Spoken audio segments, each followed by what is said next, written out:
Hello, I'm David Chaston with 90 at 9, brought to you by interest.co.nz. This is where you get everything you need to know in 90 seconds at 9 o'clock, including news that the NZIER Shadow Board, a group of 9 that gives its views just ahead of the RBNZ OCR reviews, thinks the OCR should stay unchanged tomorrow. Its bias is to cut rather than to raise, but at tomorrow's announcement it recommends holding at 2.5%. The cut bias fell since the previous report from the panel. The 3 bankers in the group have shifted slightly towards raising, the 3 industry members have shifted slightly towards cutting, and the 3 academics have shifted slightly towards raising. But these movements are slight. Overwhelmingly they all favour no change. Staying in New Zealand, yesterday's trade data surprised on the upside. New Zealand had a much larger trade surplus than expected for the month of December. We had a $486 million surplus, and most experts were thinking it was going to be a $100 million deficit.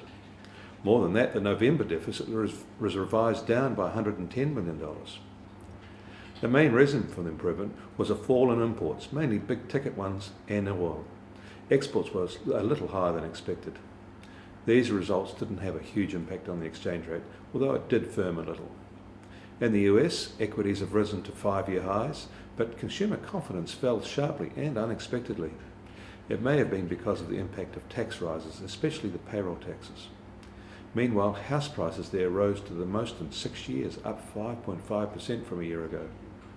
In France, a minister there claimed the country was bankrupt, a claim that has caused a storm and a rapid backdown.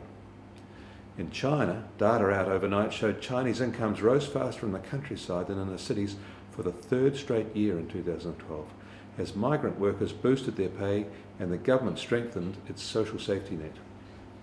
In Japan, another surprise from the incoming government. They're planning to cut government spending, the first such move there in 7 years.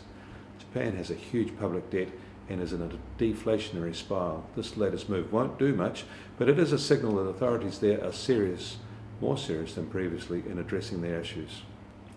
The New Zealand dollar starts today higher at 83.7 US cents, 80 Australian cents, and the TWI is up to 75.3. I'm David Chaston. That was 90 at 9, brought to you by interest.co.nz.